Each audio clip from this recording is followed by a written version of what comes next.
Hello, everybody. Welcome back to the Sesh Grand Prix podcast. I'm your host, Raveheart, here, as always, my best friend, my partner in crime, my co-host, Taylor Surreal. How's it going, buddy? Doing all right. Pretty excited to talk about today. Yes. And today we are here to talk to you about the Italian Grand Prix. What a hell of a race. The Honey Badger returns. Shoeies all around. Dude, that's just like one. We already knew that Danny Rick was the man, but was like, I think I sent you that like tweet from one of the truck drivers where he was just like hanging out at the racetrack till like 9 o'clock at night, thanking all the truck drivers and stuff. Like, yeah, it's class act. We already knew dude was the man, but like there's even more reason to believe that now that he's back. Not just on the podium, but at the top of it. So let's go over the race results. And obviously, you know, it's been the news of the F1 world since Sunday. But Danny Rick, P1, got Lando fucking Norris, P2. Let's go. You got Valtteri Bottas, P3. He was my driver of the week. You know. Oh, he killed it. Yeah, that's definitely a nice, way to say, hey Mercedes, look at what you're losing. Like, kind of, fuck you, fuck you, fuck you, fuck you, you're cool, fuck you, I'm out. Like, that was definitely a Scarface level move there. We had Charles Leclerc's P4 and Checo Perez P5 and Danny Rick pulling in the fastest lap on the last lap of the Grand Prix. It's like, that might be as close to Max's burnout over the line as you can get. Like, as a flex, like pulling the fastest lap on the last one, where it's like, you're going to win, but, fuck, I'm going to put down the fastest lap time anyway, no matter, like. But yeah, all right, now that the recap is over with, let us move in to the Predictors Championship results. So,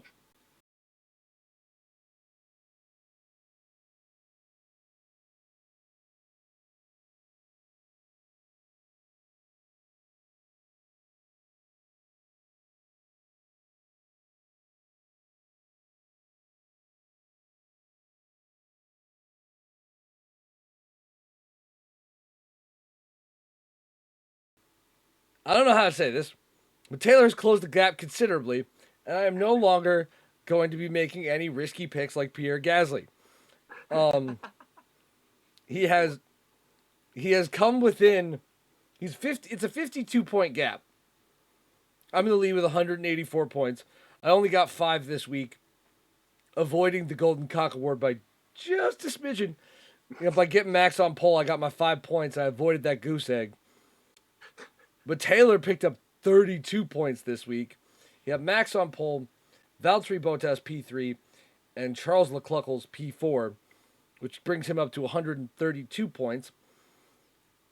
And I'm officially nervous.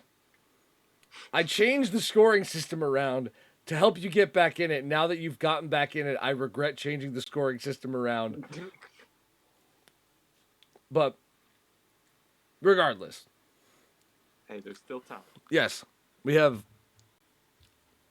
still more than a few races left for us to compete over, but let's get into the storylines for this week, and we're going to start off with the other thing everybody else is talking about from this race, what I'm calling Lewis and Max Round 2 Italian Boogaloo. They're like, this is just like, we have to come up with stupid names for this stuff at this point, because it's like, these guys have, Childish. yeah, they've already proven that they are going to be as big a dicks to each other as they can possibly be. We have to expect that this shit is going to keep happening. And yeah, the fans just need to stop getting butthurt about it. Yeah, just shut up and watch. It's like, when this kind of shit happens and Lewis and Max crash each other out, and it's like nobody makes any ground up in the driver's standings. It's a net. So lose. I just don't think that like there's enough. Lando's been incredibly consistent, but not consistent enough to close that gap. Right. So it's like it's gonna be one of those two at the end of this. So it's, yeah, they're gonna wreck out of some races. Like, they're gonna make some decisions that maybe they don't need to make in order to try and gain some advantage over the other guy. And this kind of stuff is gonna keep happening. So stop insinuating that people are trying to wantonly murder each other. Stop it with the racist bullshit. Just let them sort it out on track, and let us watch the fucking fireworks and enjoy it, and not have to deal with all this toxic bullcrap. Exactly. And the only other thing I want to say is like the narrative that Lewis didn't check on, or Max didn't check on Lewis, is bullshit.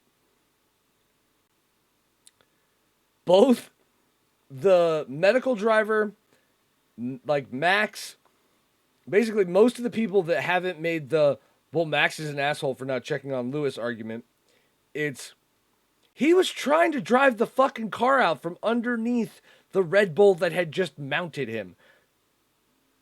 You're not trying to drive that car out of there if you're not okay. Like, these two, they're two grown adults, all right? They don't need you to do their fighting for them. But on to the Scarface of F1, and not Tony Montana Scarface. I'm talking Scarface from Half Baked. Valtteri Bottas. Man, did he drive the shit out of that car. Yeah, Where'd just he come from P13 or the pit lanes or something? Pit lane start, if I'm not mistaken. Unreal. Drove his ass all the way up to P3. Yeah, he went from P1 to last place to P3.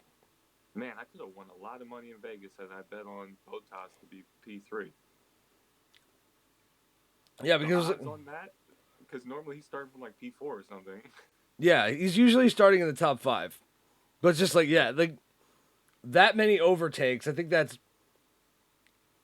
got to be the most in a race this season. Except for the only one I can think of is when Lewis had to start from further back. Oh yeah, when he, oh fuck, what race was that? Hungary. Yeah, that was the one. Like, I can't think of any other larger comeback than that.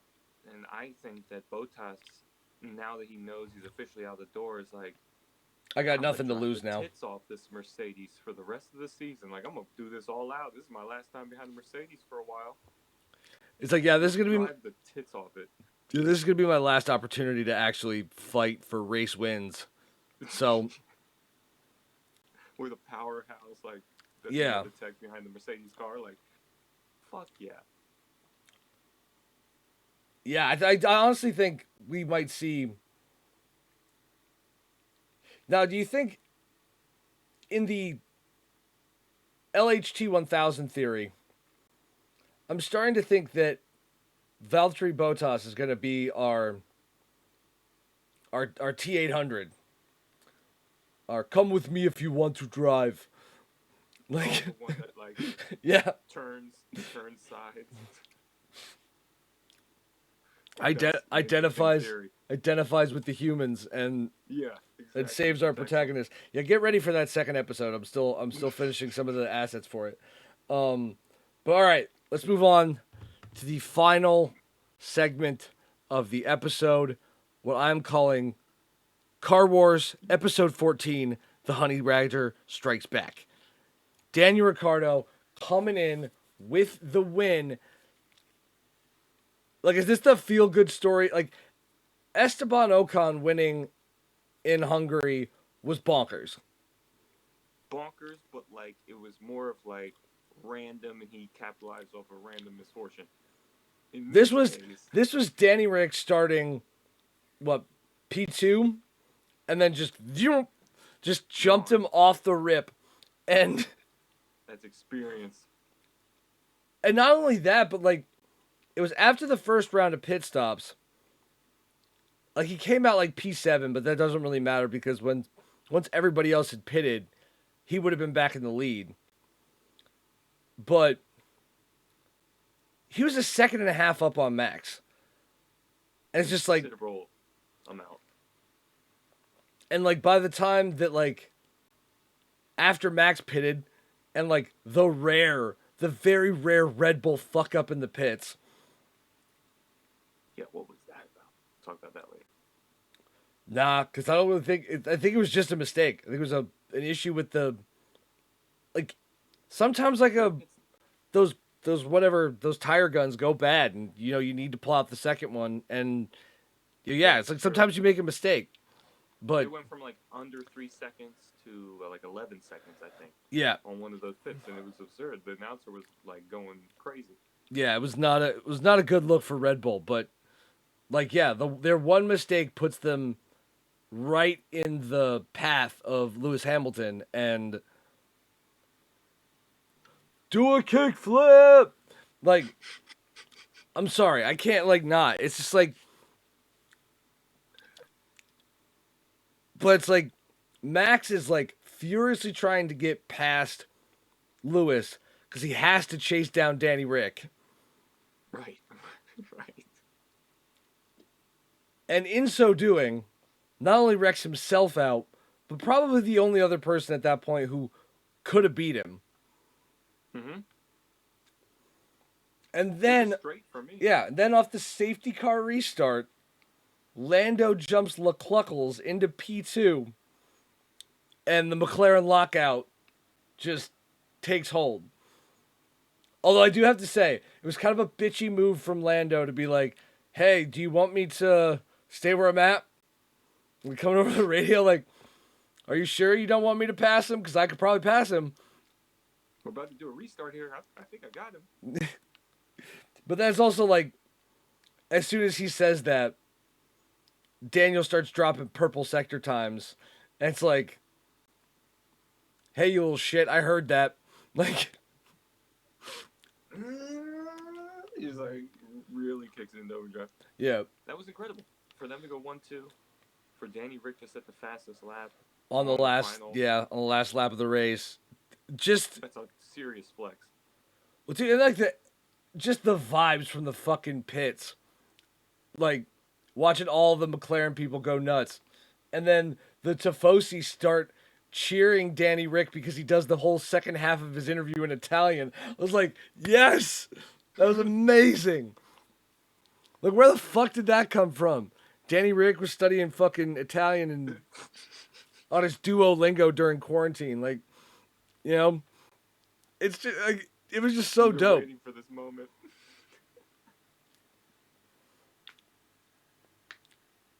And the shoey, dude. The shoey. Like, probably the weirdest tradition in F1, but I fucking love it. Takes us back to our good old days. Yeah, it definitely does. Well, I don't remember us doing anything that fucking weird, but... No, I would have never done that. I mean, the most... It would have been back then. Yeah, most we did was, like, annoyingly sing Wagon Wheel over and over and over, but I'm sure that was... I'm sure that was weird enough for most people. But, yeah, if you guys want to hear about that, join our Patreon that doesn't exist. But yeah, I don't know, dude. Like, it's the feel-good story of the year. There's no, like, critique or analysis or anything like that here. It's just, we're loving the vibes. he's just one of the most likable figures in F1, and just to see him finally get that win that he so rightfully deserves. It was just fucking dope to see. To get that win genuinely. It wasn't like, there was some crazy crash and he zipped around and everybody, the whole was a pile up and he made off with the win in the rain or something. Like, no. Yeah. He displayed incredible driving. Doug hit me up, said, "Have you watched the race yet?" And it was like early in the morning for me. And I'm like, "No, I haven't watched the race yet." And he's like, "Well, it's probably the best race of the year." No, it's definitely the best race of the year. This was, and I was like, "What?" Well, the first message I sent you was just, "Dude," because I was just so hyped watching it. If I was getting a message from you at that hour, I knew right away what you were messaging me about. Yeah, I randomly got up at like 7 a.m, recognized what time it was. It was like, I'm finally up on time for a fucking Grand Prix. This is amazing. Got my car. I went to McDonald's. McDonald's gave me 3 sausage biscuits instead of the 1 that I ordered. So finally a McDonald's fuck up goes in my favor. And I'm just literally sitting here watching it up on my TV right there, just enjoying my sausage biscuits, like living my best life. And just, dude, what a morning. It was like mouth full. Go, Daddy, go! Like, it was, dude. It was, dude, I was so happy when he won, and then only for that happiness to be crushed a few hours later by the Browns losing. It was a roller coaster of emotions. What a day. I'm like, Danny Rick and Lando on the podium in Monza, rocking the orange, just like the Browns were rocking on Sunday. I was like, yeah, that's an omen. That's a sign. McDonald's, Danny Rick, the Browns have to win. Yep. Nope, they let you down again. It's all good things must come to an end. And my perfect Sunday, like so many other almost perfect Sundays, was ruined by the fucking Browns. So it came to an inevitable end. We're gonna be doing more football episodes once the Browns and Ratbirds play again. I was gonna say, did you just almost say what I thought you almost said? I was like, you know what? I was gonna say you were a Squealers fan, but then it's like, I value our friendship, so I'm not gonna do that to you. I was like, hold up. All right. So our next race will be the Russian Grand Prix. Cue the Russian national anthem. That'll be September 26th. September 26th. Yes, at the Sochi Autodrome. I have heard the general consensus on this one from F1 fans is that it sucks. So yeah, I guess we'll see. But yep, leave a like down in the comments. Yeah, leave a like, leave a comment. Fuck, I fucked that up. Yep, this is all staying in. Yeah, leave a like, comment, subscribe. If you like what we're doing, just let us know. You can hit our socials down there too. But yeah, thanks for watching, and see you in the next one. Adios.